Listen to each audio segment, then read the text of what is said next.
టాలీవుడ్లో గత కొన్ని రోజులుగా power star deputy CM Pavan Kalyan సినిమాలకు లాంగ్ బ్రేక్ ఇవ్వబోతున్నారంటూ రకరకాల వార్తలు సోషల్ మీడియాలో తెగ హల్చల్ చేస్తున్నాయి.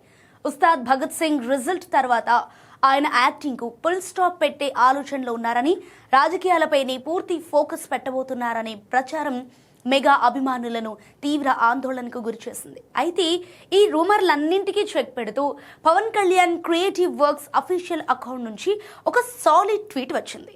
పవన్ కళ్యాణ్ సినిమాలకు దూరం కాబోతున్నారనే వార్తలకు తమ ట్వీట్ ద్వారా గట్టి కౌంటర్ ఇచ్చింది క్రియేటివ్ వర్క్స్ టీం.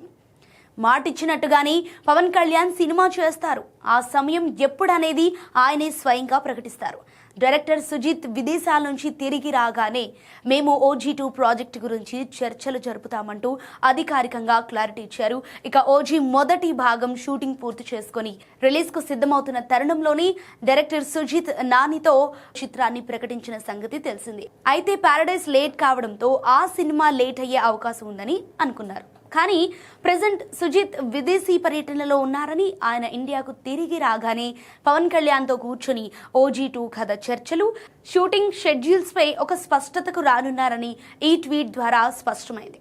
ఈ అధికారిక ప్రకటనతో పవన్ కళ్యాణ్ సినిమాలకు దూరం కావటం లేదని, కాకపోతే పొలిటికల్ షెడ్యూల్స్, తన హెల్త్ కండిషన్ను బట్టి కాస్త సమయం తీసుకొని సరైన టైమింగ్లో ప్రేక్షకుల ముందుకు వస్తారని తేలిపోయింది.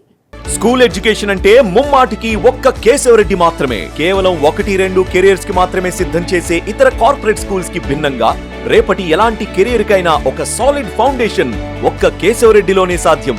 మరోవైపు spoken English, communicative skills, personality development, co and extra curricular activities తో కంప్లీట్ ఆల్ రౌండ్ డెవలప్మెంట్. అందుకే కేశవరెడ్డి మాత్రమే అవుతుంది the king of right schooling.